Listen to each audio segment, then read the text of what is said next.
realistically, how long can this last, Stephen A? Okay.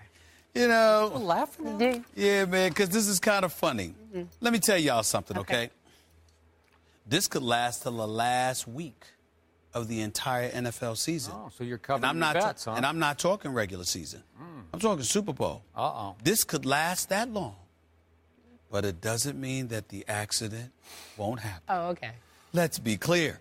The Dallas Cowboys look fantastic. I'm still not sold on their defense, even though I believe their defense is considerably better than we all thought it would be. That much has been proven. We understand all of that, Skip Bayless. And Skandrick coming back has helped them immensely, in my estimation. Okay, and McClain, I can't say enough about him. Out of football all of last year to be back this year, he might be comeback player of the year the way that he's looked. No question about it. Got me there. That Tony Romo pass, a couple of touchdown passes, including that one where he zipped it in between two defenders to Escobar. Incredibly impressive. Tony Romo looked absolutely fantastic. Bravo!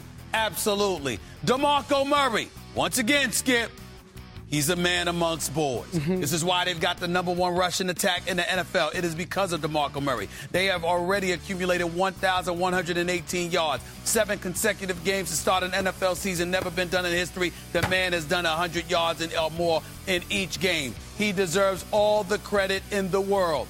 The Dallas Cowboys continue this formula. The Dallas Cowboys can beat anybody. My question is, DeMarco Murray would be on pace to carry the ball about 450 to 480 times. So? Is that going to last? No, it's not going to last. I don't believe that for 1 second. At some point in time, you're going to have to. And I saw Dallas a little bit, like a couple of possessions in yesterday's game. He wasn't even in. Joseph Randle was running instead of him, and Dunbar. He wasn't even in the game. So they took him out and looked to be preserving him, conserving him, etc. And then he comes on and he does what he does. But can the Dallas Cowboys continue to do this? If they can continue to do this, they could win it all. I'm telling you, I don't believe it. I'll believe it when I see it. Can't see it happening. So the Dallas Cowboys... But wait, you're saying they could get all the way to the Super Bowl before they implode. Possibilities. But see, remember, keep in mind, I understand because you love to say get to the question. Back to the question. But consider who you're asking the question to. I am not going to just say, oh, well, you know what? Sure, it could continue. Dallas going to playoffs. No, you're asking me about the Cowboys. If you're going to ask me about the Cowboys, I'm going to tell you, I'm going to get up to the point where the accident could happen. And I am telling you, I don't know when it's going to happen, but you can book it. It's coming. There is no way, in my estimation, that the Dallas Cowboys will be able to continue to run the ball this effectively, because I don't believe that if DeMarco Murray is allowed to continue to try and carry this load, that he's going to be able to sustain what he has been doing. That is my belief. So wait a second. Are you conceding that my Cowboys are, in fact, going to win the NFC East? No, I'm not. No? No, I'm not. I thought you were kind of leaping to that conclusion. No, I'm saying to you that the brand of football Dallas plays, they can beat anybody. I just don't believe it will last. I don't know when it's going to stop. You're suggesting... But the train's going to stop. Okay. I saw a team take another major step toward learning how to win and win big. Not just win to get to the wild card, win the division. Who knows, maybe even win their first playoff game. That would be a shocker. You know what? This is starting to disgust me. I see what you're doing. Finish. Go ahead. I'll let you ramble. I see what you're doing. I see what you're doing. Yeah, it's really low. Go ahead. Let's look at the perspective of yesterday. Remember, this is 8-8, 8-8, 8-8 the last 3 years. This was a team that had just pulled off its biggest win in years in Seattle. Is that fair to say? Yeah. The shocker of the NFL season.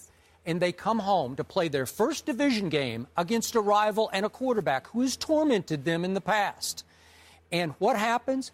Jerry Jones says last week, it's time to stop and smell the roses. And in the first half, in stretches, they just smelled. They just smelled. And they were in grave danger at 14-all at halftime. 14-all, grave danger. Yes, they were. Against that team in that building. Remember when Eli opened the building by writing his name on the locker room wall? Yep. Remember he inscribed it on his locker? Remember that? Because he lit him up on opening night at Jerry World? Giants can't run the football, okay, Skip. Here's the point. Eli was untouched yesterday. Actually, that was wrong. He got touched once. He got sacked 0. So if Eli winds up with the football in his hands, when it's time to win the game, I'm closing my eyes because I think it's going to get very scary for my Dallas Cowboys. But what happened in the second half? Tony Romo, QBRs, my favorite quarterback stat because it includes everything. 0 to 100, had a 100. Tony Romo had a 100 QBR in the second half. Wait a second, are you sure? Yes, Is 9 for 9. Oh, okay. 9 for 9 for 166 yards, touchdown, no interceptions. No interceptions.